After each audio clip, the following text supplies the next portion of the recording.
Hello and welcome everyone to the Mastery Factor, where we're going to talk about the 5 performance boosting principles you can use to instantly overcome any life-changing event. Who this is for? This is for any professional who is going through a life-changing event such as a career change, divorce, or any other crisis that life throws at you. In the next 60 minutes, we're going to learn a way to borrow time to get to your dream life faster instead of living year after year of regrets, dead ends, and never seizing your dream. You'll learn how to deal with big life-changing events 10 times faster and how to get back on track to your goals. We're also going to learn how to find and remove all the things holding you back from achieving your goals so that you can drive up the road to success without the unbearable pain of negative emotions, constant arguments, or depressing feelings that could be dragging you back. We're also going to learn how to take problems you constantly struggle with and make sure that they never happen again. And once you learn this lesson, you won't be able to waste countless hours on the same problems over and over again. We're also going to discuss how to develop unshakable confidence in who you are and what your true values are. That way you eliminate the internal conflicts that chip away at your mojo, causing you to come across as weak or unsure or never tapping into your full potential. We're also going to discuss how to finally start using the almost obvious method you've heard a million times before but never really applied to be 100% sure that you're taking action on what you learn, or keeping yourself accountable to your goals, and ensure that whenever you get stuck, you're spinning your wheels and you're not going anywhere, you'll use this method to get back on track to your goals. My promise to you, the 5 performance boosting principles you can use to instantly overcome any life-changing event. There's one more thing. There is nothing for sale. So let's get to it. Do you feel apprehensive about the future, or wish the walls of time, obligations, and expectations would stop closing in on you? Are you wasting your time feeling blocked in your progress? Do you sometimes wonder if you still have the time or what it takes to make another go at a fresh start this late in the game? Do you feel like you give your best? You work hard, you try hard, but it feels like it's not enough or something is missing? Are you afraid that following a new path of passion and meaning is a frivolous pipe dream? Are you living your life that you truly love, that fulfills and inspires you, or are you limiting yourself to someone else's stagnant expectations? Are you sure you're even on the right path? Are you procrastinating on taking action or making decisions out of fear of being wrong? Or perhaps fear of failure, letting those you love down, or not being able to provide for your family? Are you angry, irritable, or blaming yourself, or feeling despair about not measuring up in your own mind? Or perhaps beating yourself up about what you should be doing, where you ought to be, the things you still have to do, or maybe you're just self-sabotaging yourself. Do you feel like there's an invisible ceiling? The real problem is you haven't made these shifts yet. Once you make these shifts, you'll have complete control of how often you find opportunities and use them to your advantage, and as a result, you'll welcome challenges because you'll use them to fast-track your career and your financial goals. You'll turn your past adversities into your greatest strengths, and you'll be grateful for them. With this clarity, you'll add a whole new dimension of value to yourself and to others and your teams and your clients. You'll have a frame of mind that powerfully negotiates any issue with ease and confidence at any time. You'll surround yourself with people who support and energize and inspire you to become even better than you thought you ever could be on your own. You'll tap into energy, drive, and ability and talents and focus it productively in a way that both gratifies and invigorates you. You create more life in your time and live with more meaning, purpose, and fulfillment. The one thing you need to know is that there are 5 shifts to allow yourself to consistently perform at a peak potential and excel so you reach your financial goals 10 times faster than you otherwise could. All this while having fun and not burning out. I'm going to walk you through exactly how to make those shifts today. Let me tell you a little bit about me. My name is Jade. I'm a veteran and a former Marine. I served in the military for about 10 years. While I was a black belt martial arts instructor, a company commander of over 250 Marines, and I had done humanitarian operations in Iraq. I'm also a certified master practitioner in evolved neurolinguistic programming. My specialty is helping high-performance professionals navigate through and take control over the biggest life-changing events that they can experience. Discovering the 5 shifts. There are 5 key shifts to dominate your career change and get proficient at it 10 times faster, all while loving what you do and not burning out. And I'm going to walk you through all 5 in this session. The first shift is to end déjà vu. Now, we've all heard of déjà vu, where we feel like we've been here before, we've seen this before, or we've experienced this before. Mu is referring to the bull. What do bulls do? They produce crap, or BS. Déjà vu means when you know you've experienced this same BS before. Do you ever get tired of dealing with the same old bull over and over again? The bull or the BS could also be other people's bull crap, your own bull crap, or blind spots. What are blind spots? When you're driving and you're trying to switch lanes and you look over and you don't see a car, and you look in your mirror and you don't see a car, but there's a spot that you can't particularly see because it's being blocked for whatever reason, and there's a car there. And if you switch lanes, you're going to get into a crash, you're going to hit a car, something bad's going to happen because it's in your blind spot, but you didn't know it was there because you couldn't see it. That's what a blind spot is. The BS could also be your own belief systems. Our belief systems are the single most important factor in determining what will happen to us, yet most of us don't pay them any attention, but it's the most powerful tool that we possess. If you want to play bigger and show up even bigger, then your beliefs have to become bigger. Take a cup, for example. If you have a cup that's full of water, what happens when you try to put more water in it? It overflows, right? If you want to put more water in that cup, how will you get it there? You need a bigger cup. It's the same thing with our beliefs. If we want more for ourselves, but we only believe we're capable of or deserving of what we already have, then things are going to spill over in our lives and it's going to keep us at our status quo. This isn't some woo-woo crap. If you don't believe you can do it, are you really going to show up with 100% of your energy and talent and efforts? Now imagine that you are 100% confident in yourself at doing something, whatever it is. What percent of your energy are you going to bring to the table? This was actually proved by multiple experiments. In one experiment, they had 2 groups. The objective of the experiment was to press a button whenever they saw a light come on. Group 1 was just told to do their best. Group 2, on the other hand, were given the instructions to pretend they were fighter pilots. Which group do you think won? Group 2, of course. Our beliefs are responsible for the thoughts that go through our head and the subsequent stories we tell ourselves. So let me ask you, are your stories supporting you? Here's an illustration. Our beliefs, they dictate our thoughts and our stories. And our thoughts and stories can either support us or they can get in our way. And we tell ourselves a story.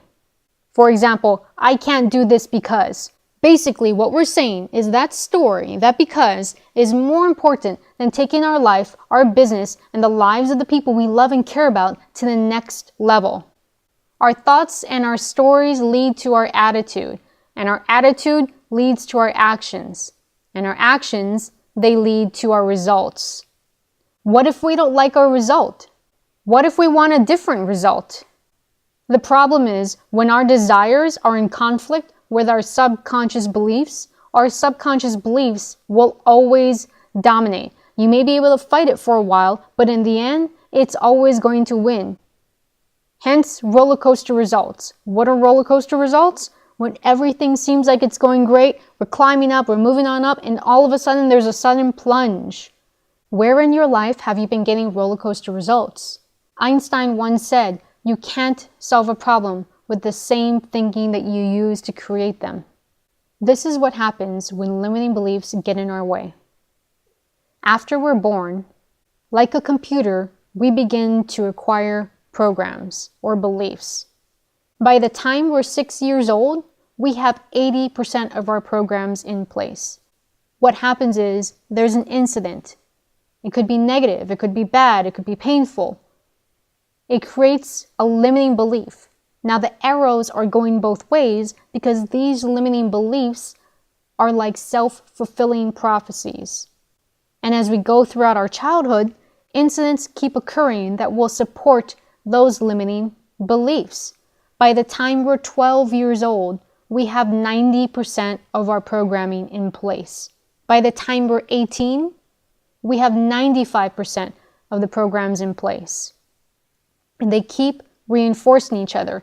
And these limiting beliefs are caused by parents, our family, school systems, religions, cultures, failed businesses, failed jobs, loss of income, failed relationships, any repeat drama, any repeat self-sabotaging behavior, any beliefs that we're not good enough. They're all reinforcing these limiting beliefs. That's leading us to the now.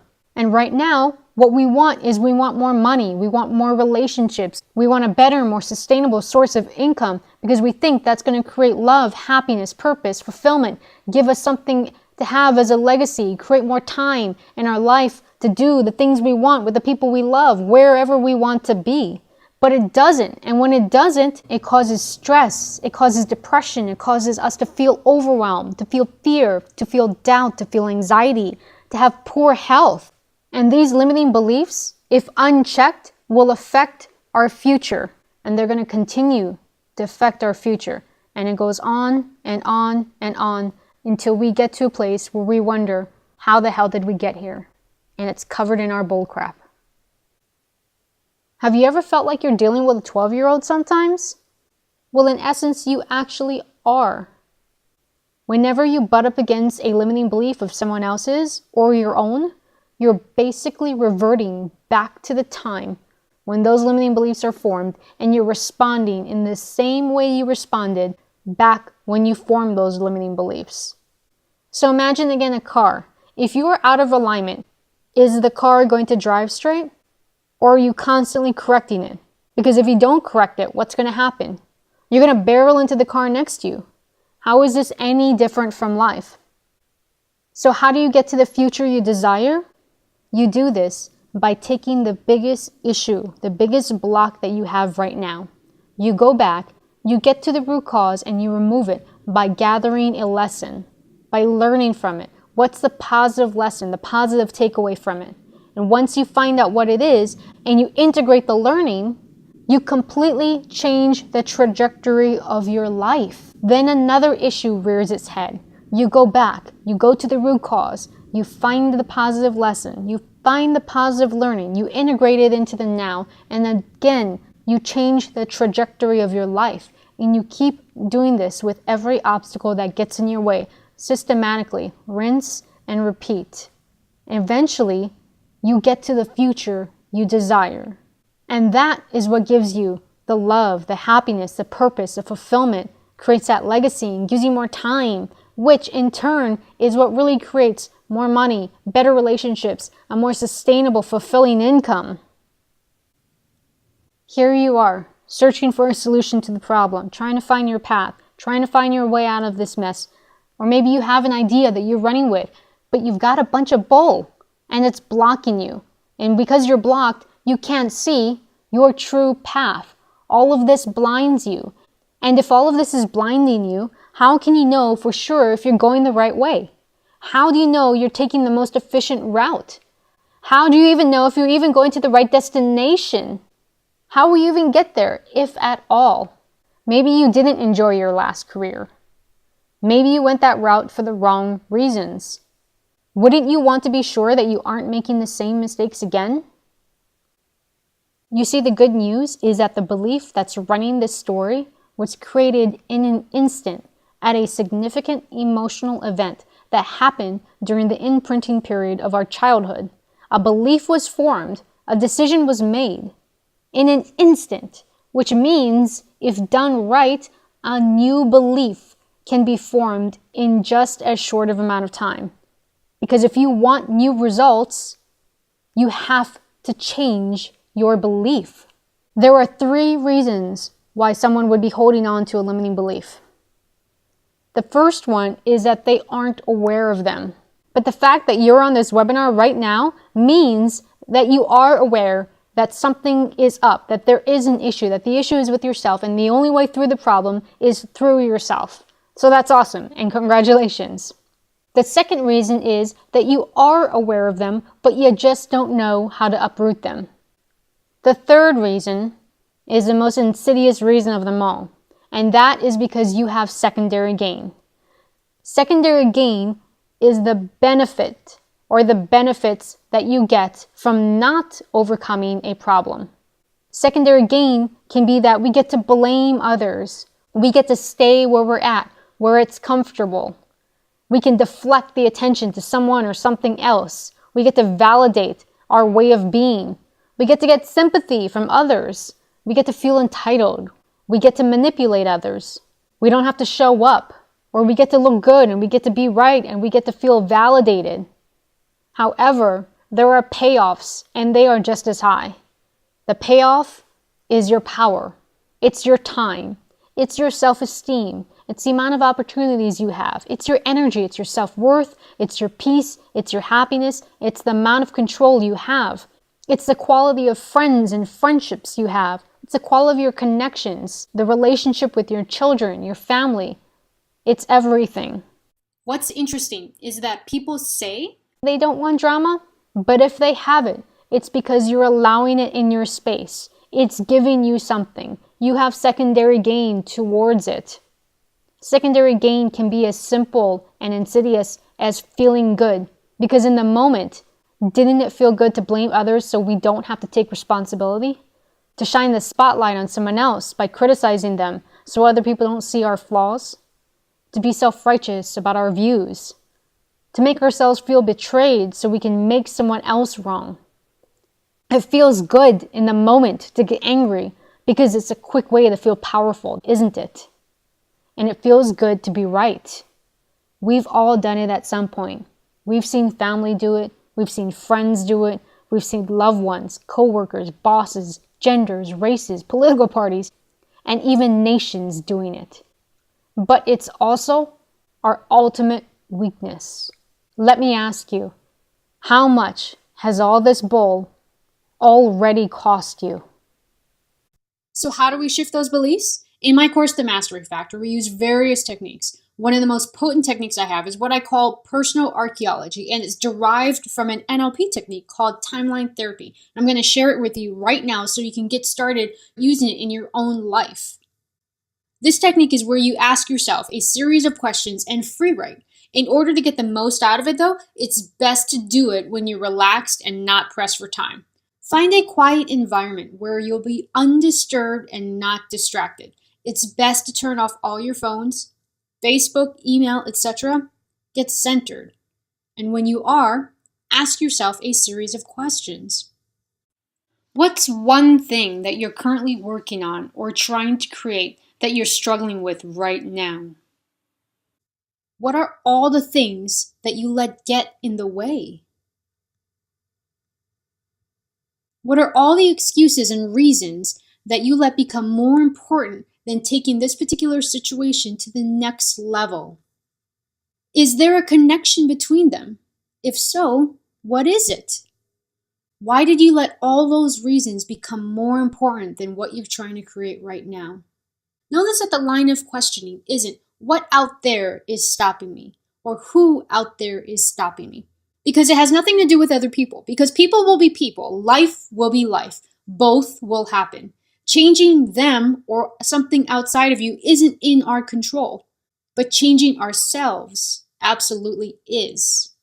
We continue on asking and writing. But now we move to the transformation piece. Next we ask, what's my earliest memory of this situation or pattern? Who was I with? What was the situation?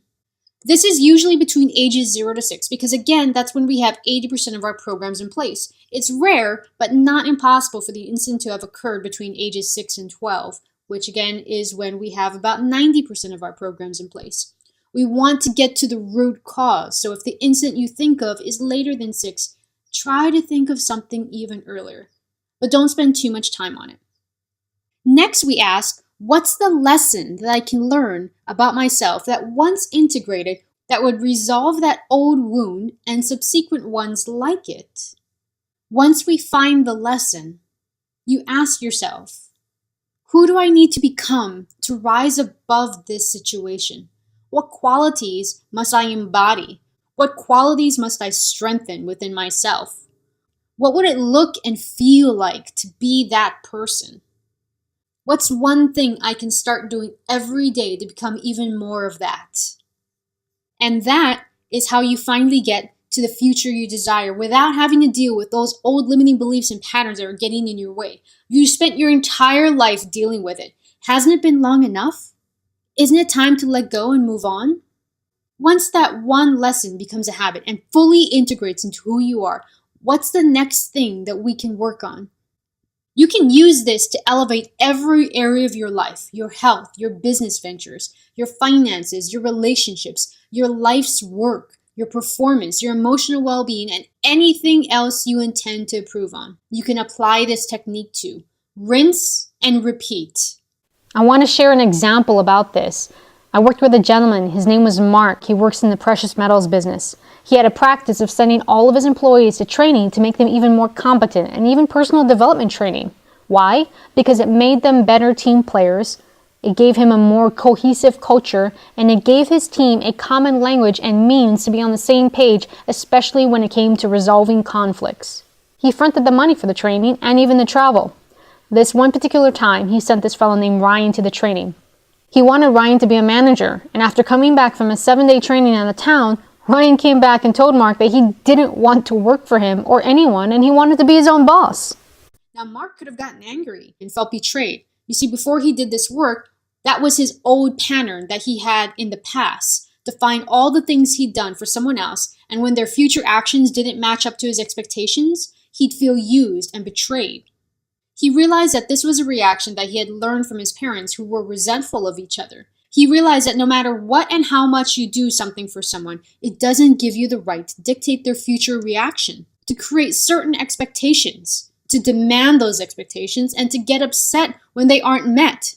Yes, it's healthy to want appreciation and to surround yourself with people who give that to you. But people have to do what's right for them and follow their own path, because even if they don't and they reluctantly follow yours, they will end up being resentful towards you instead of you being resentful towards them. Nobody truly wins in either situation.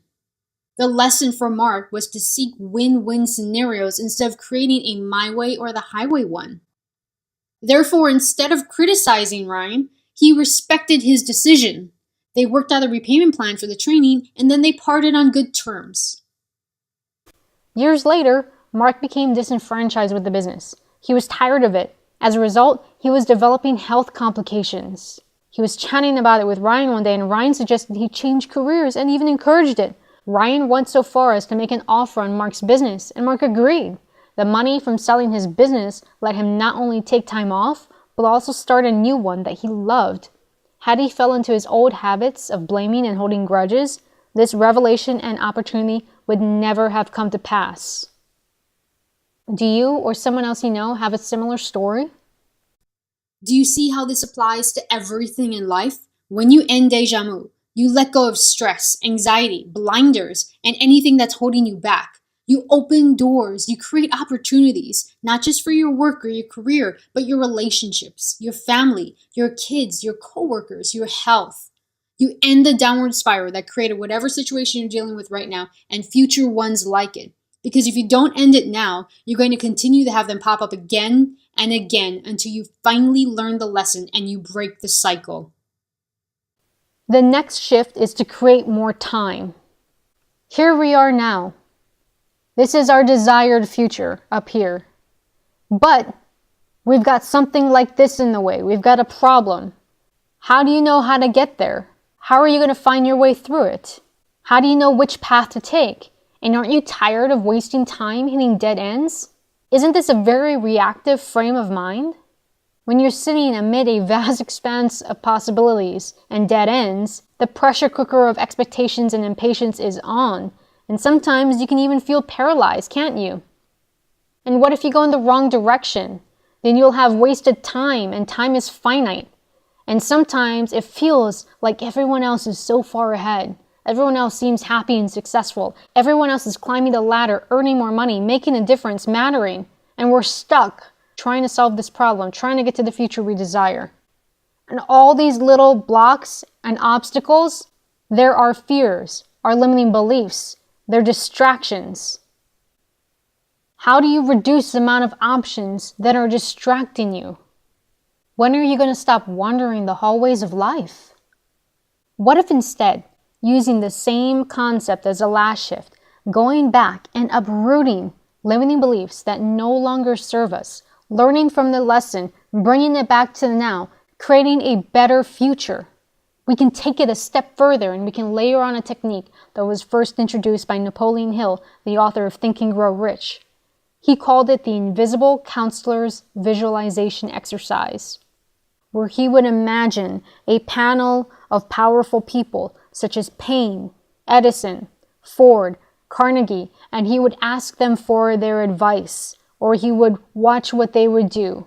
For example, have you ever heard someone ask, what would Jesus do? Basically, they're thinking, well, what would he do in this instant? And then they would model that behavior. Same thing. What would Ford do? What would Edison do? What would Carnegie do? And Napoleon Hill would model that behavior. I've later heard this called the genius integration technique. And there are many forms of geniuses. For example, say you go to Home Depot, you buy something that you have to put together. You bring it home, you open the box up, you fiddle around with everything and you try to put it together yourself, and maybe it takes you an hour. Or maybe you read the directions, and after deciphering the directions, it takes you only 45 minutes. Imagine now you follow along with a how-to video and you model what they do step by step. You might cut your time down to 30 minutes. So basically you're taking what somebody else did, bringing it back into the now, and creating a better, brighter future. You can do this with books. You can do this with masterminds, a group of like-minded people who are going in the same direction as you. You can use the synergy of their energy, the synergy of their advice, the synergy of their lessons, the synergy of their mistakes so that you don't have to make the same ones. And you can learn from that. And once you get that advice, say you hit another roadblock, another limiting belief that's blocking your way, you can go back into the past. You can uproot that limiting belief. You can take the lesson, bring it to the now, create a better future. And now you can use another form of genius. You can perhaps get a mentor. That mentor has been there before, has done that. They can help you navigate through whatever you're going through. You take their advice. You bring it back to the now. You create a better future. You hit another roadblock in your mind. You go back. You unroot that other limiting belief. You bring the lesson. Make a better now. You can use another form of genius. Perhaps your future self, 6 months or a year from now, who doesn't have this problem, who has already overcome this problem, or perhaps the future self who has the current expertise that you have as well as the one that you want in the future. What would your future self look like? Who, in addition to having mastered this new skill, capitalized on their current expertise to get there? What advice would they give you that you can take back to the now? You can keep going, rinse, and repeat until eventually you get to the future that you desire. You can keep doing this and you can look to the future and you can reverse engineer the steps it took to get there. I actually discovered this technique by accident. When I got in the military, one of the things that I really loved and I was very good at was instructing, was training. And I later joined this mastermind/mentoring program that was teaching us a trading system. One of my side passions is trading the futures and Forex market, and I was learning how to do this. And while I was studying really hard to master the techniques, I really wanted to ingrain these techniques into my DNA. And I found myself helping others who weren't as far along as I was, and I noticed that it was helping me get better at the techniques. So I kept doing this, and eventually I became one of this company's first mentors. I became their lead mentor, and I eventually took over the mentoring program, and then I became one of their trainers, and then I became one of their lead trainers, all within less than 2.5 years. Why? Because I was really good at instructing, and instructing others is the fastest way to learn something. And because of that, I skyrocketed my expertise, I shortened my learning curve, and I was actually training others that had not only started at the same time as me, but that had started before me. because I was capitalizing on an expertise that I already had to help me learn a new expertise 10 times faster. And you can do the exact same thing. Where can you apply this? You can apply this to your career, your relationships with others, your health, your hobbies, your sports, anything you want to become proficient at. Whatever event you're working to improve or event you're working through, you can apply this to all aspects of your life. What are some principles from things you're already good at that you can apply to whatever it is you're working on right now that you can use to tighten up your game? So here you are. You got an issue. You looked at it from a 30,000 foot view and you found that it was actually much easier to find a solution when you're looking at it, vice in it. Do you see how looking at time as 3D instead of linear gives you a 30,000 foot view, and you can select a very specific path that's ideal, lets you learn faster and literally shorten the time to achieve new and bigger goals? Time is our most precious resource. Isn't this a much more proactive way? And when you're proactive, don't you have more control? The next shift is a secret weapon. The old way. Each of us has an internal compass that's pointing us in a direction we will always find ourselves coming back to. For example, in our current situation, we might be working a 9 to 5 that has no definitive career path or possibility for future growth. Yet your compass points to travel and having fun and freedom and unlimited income potential. Will you truly be happy? Or will you be bored or stifled or find yourself quitting or maybe getting fired? Or maybe you love what you do, but the environment you're in is full of deceit. They're cheating your clients, coworkers are backstabbing, your boss is maybe one of these guys. Will you be fulfilled, or will you feel like you're pushing a wet noodle? You think you should stay there because it's a good career opportunity, but at the same time, the environment is slowly leeching the life out of you, won't it? You'll experience an internal conflict because you aren't congruent. And anytime you expect yourself to live outside your true, highest values, you set yourself up for the ABCs of negativity. When you aren't congruent, you're more likely to feel aggression or anger towards yourself. You'll feel self-betrayal or self-blame. You'll feel criticism. You'll feel depression. You're likely to be irritable and frustrated with the people for little things. You'll have difficulty communicating with those around you. You'll be either dependent on or isolated from others. You'll either compare yourself to or envy others.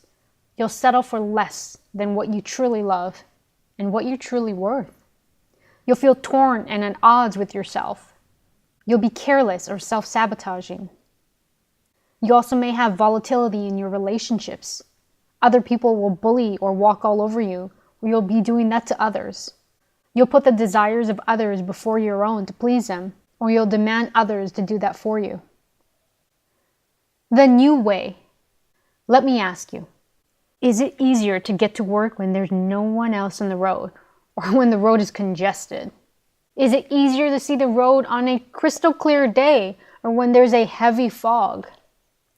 When you've decluttered the obstacles and distractions and navigated your way through mazes that no longer serve you, you are now free to become crystal clear on what you truly value most regarding your career, your life direction, money, partners, significant other, friends, so that you know you're on the right path. And when you know you're on the right path and when you know what you truly value, negotiations become effortless.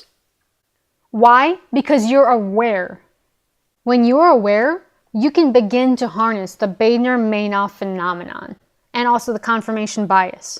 Now, the Badner-Meinhof phenomenon, this occurs when the thing you've just noticed or been told about suddenly crops up everywhere.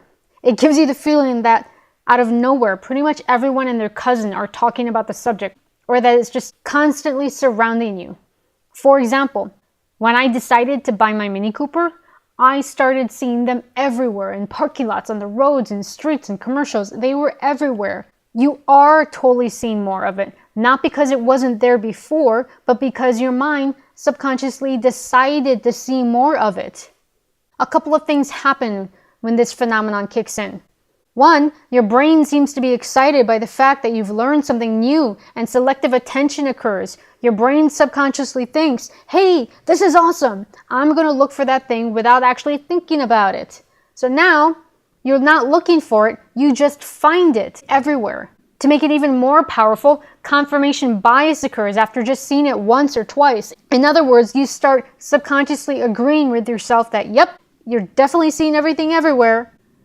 Because what you focus on expands. So in the past, when you were cluttered, that's why problems seem to expand and it seemed to be everywhere. But now that you're free and you're focusing on all the things that are congruent, all the right things seem to be everywhere. And this is what I call thinking congruently. Imagine if you intentionally shaped not only your day, but also your entire life through the lens of a congruence with your highest values. Think of all the time-wasting clutter, unnecessary detours, or needless mistakes that would just melt away, thus creating more time. As a result, you'll more easily manage dynamics among multiple people. You'll more wisely recognize and select partners. You'll more effectively communicate based on understanding and appreciation of your values and that of others. You'll have healthier boundaries that people around you will respect, and you'll do the same in return. You'll have more realistic expectations and you're going to communicate them clearly so that there are zero games. You literally break the illusion of BS. And how awesome is that? Thinking congruently is also key to effortlessly attracting and negotiating opportunities, clients, staff, and relationships you desire in all areas of your life on your terms. This is also key to accessing a state of unstoppable confidence, ease, poise, and unshakable faith in yourself, all while having fun, because there is no internal conflict. This is also key to tapping into flow, because in order for flow to occur, you must be present and you must be able to find joy in what you're doing in the moment. It also requires a balance of skill and challenge, and you must be clear about your goals.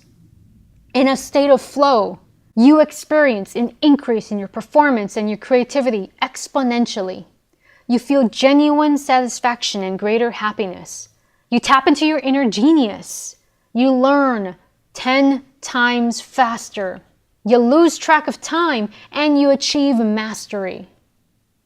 Your highest values are what matters most to you and gives you ultimate meaning. It's key to uncovering, living in alignment with, and fulfilling our life's purpose. Because when you're congruent, you've made a decision on how it's going to be. And the Latin word for decision literally means to cut off. Because when you decide, you're cutting off all the excess that no longer serves you. You're making yourself more streamlined like a bullet vice a parachute. And that is how you fast track yourself. With your highest values and your life's purpose as your frame of mind, you can ask yourself every step of the way, how does this help me fulfill my purpose? Everything that doesn't will fall away. I want to share a story about a couple that experienced this. Tom, he was a high-achieving executive at a firm in Southern California, and he had just married a beautiful attorney, and they were about to have their first child. But despite his happy facade, he was actually miserable. He had really low energy, had neck pain, and he had frequent headaches. He was at conflict with himself, trying to please the highest values of his family, his employers, and other authority figures. And as a result, he was subordinating his own. He wasn't being congruent. You see, he never really wanted to get married, but his wife had pushed the relationship to the next level because she desired both financial security of a good provider and a husband who would enable her to quit her job and have a child. She was 33 and decided that she had to have a baby before 35 and was desperate to create the perfect family she thought she wanted. Ryan seemed like the perfect person to achieve her goal. Ryan wasn't really sure of who he was or what he was doing and was unconsciously relieved to have someone take over the direction of his life. He really loved playing the violin though, but he didn't want to disappoint his parents who had struggled so hard to put him through school. His physical ailments were his true self rebelling against the social expectations of being a good son, being a good father, being a good husband, and being fiscally responsible. But all he wanted to do was play music. He loved playing the violin so much that he dedicated 2 hours every day to it. He became further isolated at home because his wife became more demanding about channeling all her energy and his into preparing for a natural birth. While his parents were very big believers in medical technology and they were appalled by his wife's wishes. As a result, they argued constantly.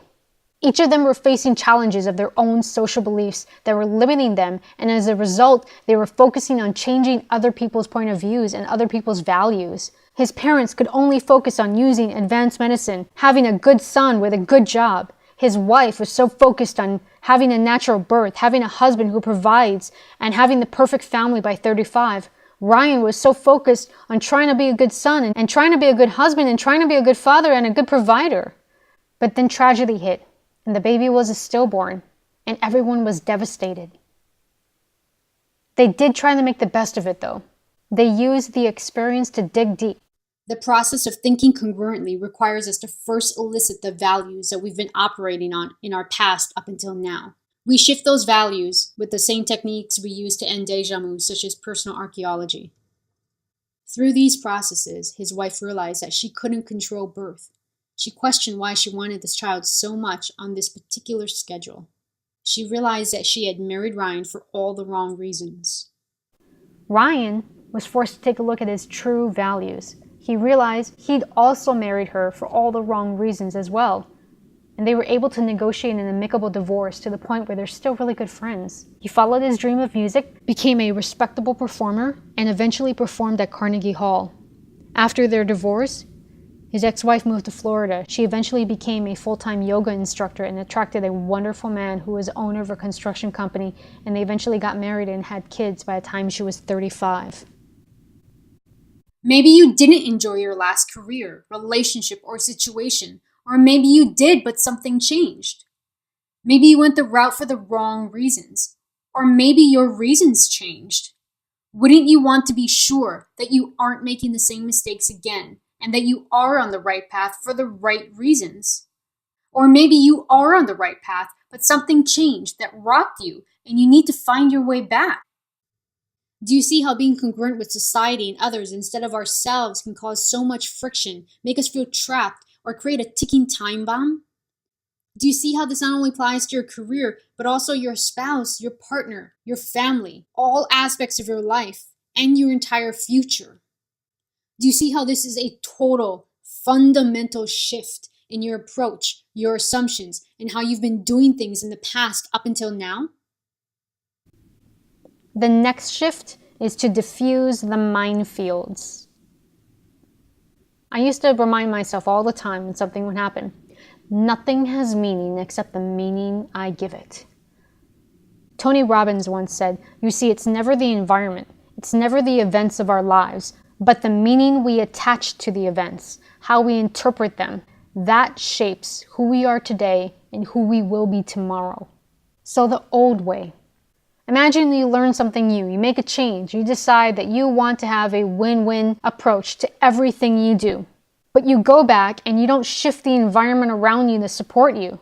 For example, you go to work and you try to create win-win situations, but the people around you just don't care. After a while, this can be demoralizing. These negative anchors drag you back into your old mindset and right back into square one. But now it's worse because you're aware of what could be. What are anchors? An anchor is where a particular stimulus elicits a particular memory or emotional response. These responses can be either positive or negative. They influence our subsequent behavior. Some examples of visual anchors: stopping at a red light. When you see a red light, you don't have to think about stopping, you just stop automatically.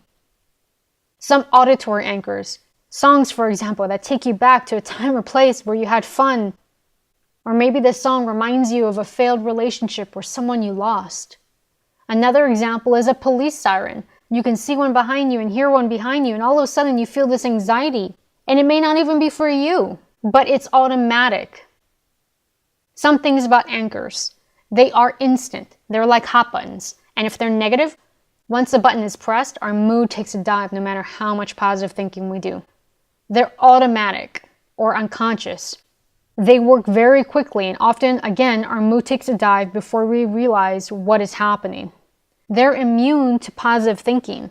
Because they operate so quickly, positive thoughts don't protect us from negative anchors. What we need to do is diffuse them before they even occur.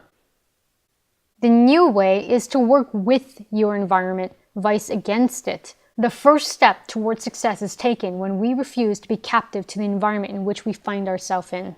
Some things you can do: explore your living and workspace. Are there things there that elicit any negative emotions? If so, get rid of them. Sometimes the thing that elicits the negative emotion can't be removed, like people, for example. However, you can train yourself to replace it with a more resourceful state, such as relaxation, confidence, happiness, or gratitude. Ask yourself, what are some positive things that you can learn to make you an even stronger, better, and more resourceful person? Here's a bonus. You can use what's called a trigger device. A trigger works very similar to an anchor, with one specific difference. They call forth a particular behavior instead of a thought or a feeling. This trigger elicits a particular behavior, which in turn elicits a particular outcome. For example, a couple of weeks ago, I saw a commercial for pizza. And then all of a sudden, all I could do was think about that pizza. I had had a really long day. It was raining outside, and I thought to myself, you know what? The hell with it. I'm going to get me a pizza. So I ordered a gluten-free pizza, and I had it delivered to me. You can use trigger devices like this to elicit a particular response. A better response than eating pizza. Do you see what would happen if you could make profound, life-altering changes from the comfort of your own home and make them last, all while having your home and workspace not just support you, but also propel you? Do you see how doing things this way is going to make it a lot easier to get results? Before Kate made these shifts, she was having issues with her husband John, who was working long hours at his job and traveling for it all the time, and when he was around, he was emotionally unavailable. He was short-tempered, he was preoccupied, or exhausted. She was frustrated that he spent so much time and energy on his job, vice her, and never had time for her. She was also worried that because he was preoccupied, he wouldn't make a good husband or future father. Her negative anchor was anytime her husband came home and was emotionally unavailable. Turns out when she did the personal archaeology, she realized her pattern was that she frequently felt unheard because she didn't feel heard as a child. As a result, she became overly demanding. In response, his negative anchor became when he would come home and his wife was demanding when all he wanted was some quiet time to unwind. The lesson she learned from her personal archaeology was that just because someone isn't giving you their attention right now, doesn't mean they don't love you. They have things going on and they just need time to get into that space to be receptive. She realized that she could create that space by giving him space and then communicating with him on when would be a good time that would work for both of them. Another win-win scenario. Regarding values, when we asked if she knew what his highest value was by working so much, she wasn't sure. So she agreed to have a conversation with him and agreed to not be critical, judgmental, or demanding, but simply to listen, which, by the way, is key when you're having these conversations. She was astonished to find that his highest value was to provide for his family because he previously had spoken to her about starting their family of their own in the next few years, and he was preparing them financially. His way of becoming a good husband and a good future father was to work hard and build their financial security. How many of you out there, especially you men, can relate to that and wish your significant other could understand that?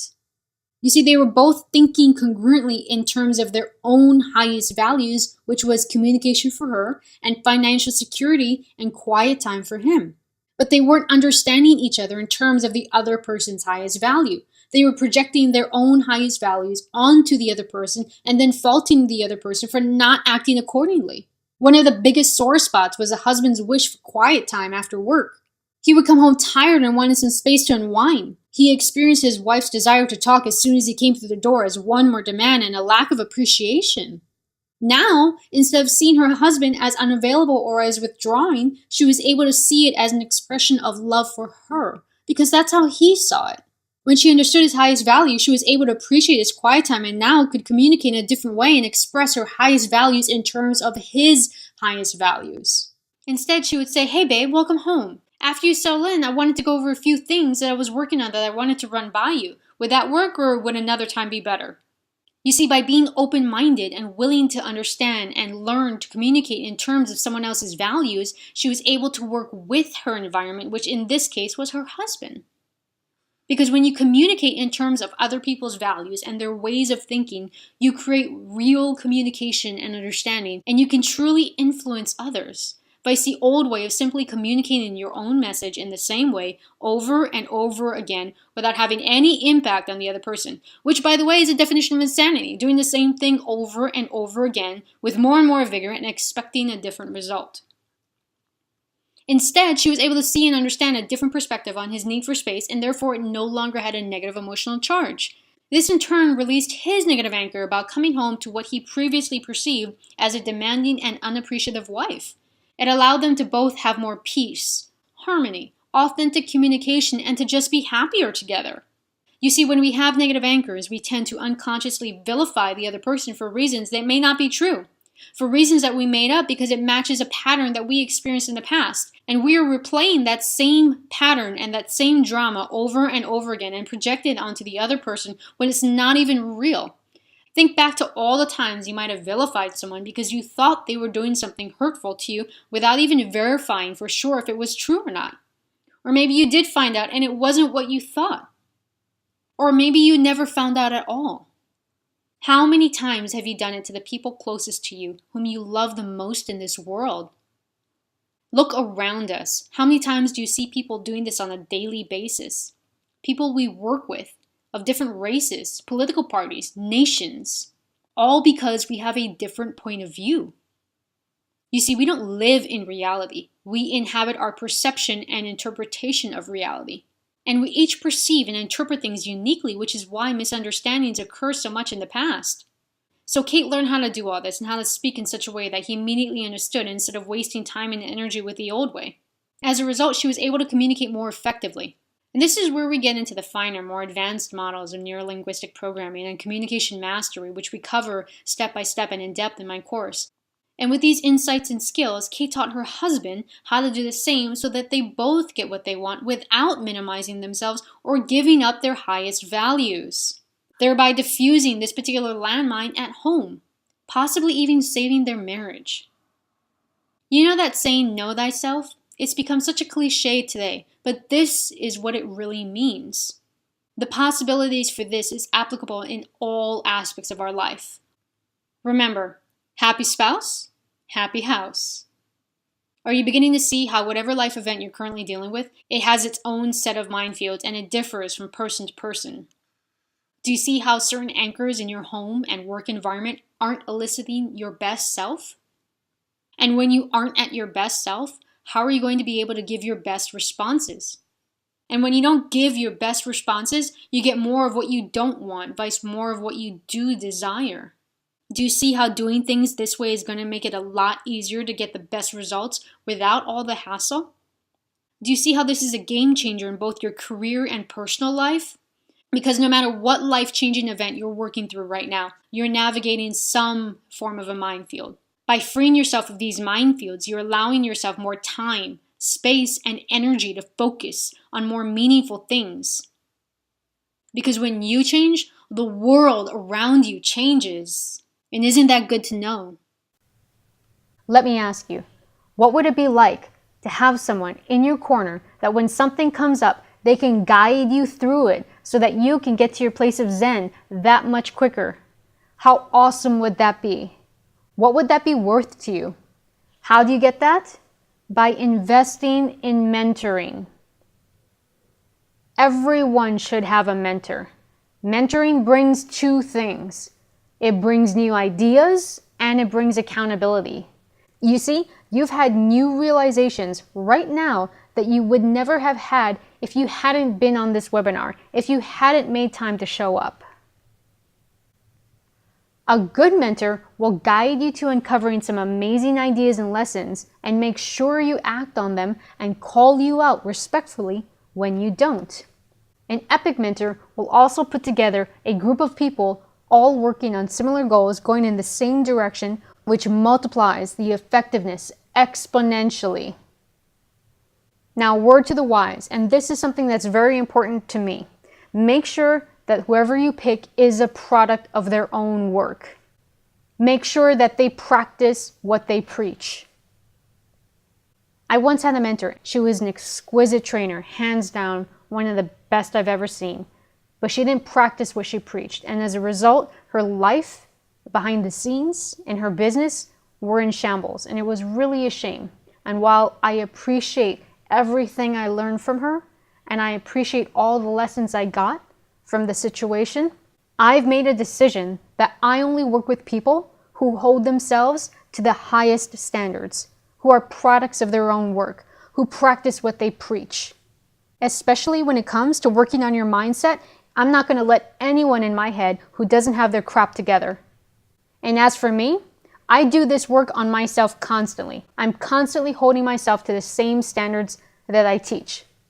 And because I have navigated the darkest places in my own head and my own demons, there is nothing anyone can show me that I haven't dealt with. And if anyone is going to work with me, if anyone's going to get in my head, they're going to damn well do the same. And I recommend you have that same standard if you already don't. Because if not, you might get this guy instead of Yoda. Okay, so today I promised how to harness your expertise and life experiences that you already have so you can become proficient at your new career 10 times faster.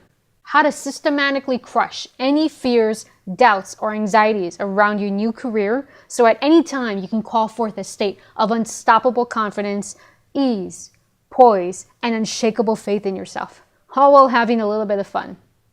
We also talked about how to effortlessly attract and negotiate for the exact clients, partners, staff, and opportunities that energize and bring out the best in you. We discussed how to make profound, life-altering changes last by having them fade away after a few days, weeks, or months because you didn't diffuse the environment around you that was taking you back to square one, all from the comfort of your own home. That way you stop wasting time by repeating the same mistakes in your career or your life over and over again. We talked about how to intentionally create more time and opportunities so that you can do more and skyrocket your career without burning out. What you need to win. End déjà vu. Create more time in your 24 hours. Think congruently. Diffuse the minefields. And invest in mentoring. These shifts alone are enough to propel you to the next level of success that you've been searching for and beyond. Now you have a choice. You may have one of these guys, and they're running around producing a lot of limiting beliefs that are blocking you from getting to where you want to go. And you might have a few of these guys who are sitting off a bunch of mines, and you might be navigating a bunch of mazes, wasting time trying to find a solution. Or you can take back your time, which is your most precious resource in your life. Because time is finite. The only way to create more of it is to eliminate as many of the things in your life that wastes it. How I can help? My team and I have set aside some time in the next few days to speak to you personally about how you can apply these ideas to your life starting now. The cost? Free. Who this is for? You must be absolutely committed to taking responsibility for your actions and doing whatever it takes to hit your goals. You must be coachable and committed to following through, because if you aren't, this is not for you. Why we're doing this? On the call, we'll help you get total clarity about exactly what you want your game plan to look like and the exact steps you should be taking to finally achieve your goals. If you want us to help you, and if you think it's a good fit, we may invite you to become one of the new clients we take on next month. We're not going to have a question and answer session. If you're interested, you have questions, or you know this is for you, click below to sign up for one of our calls. Spaces are limited, so please sign up now. Or you can go to www.jadeenterprises.life/apply. Again, spaces are limited, so please sign up now. Thank you all for being on this webinar. We loved having you. We love sharing this information with you, and we can't wait to talk to you soon. Make it a great day. Bye now.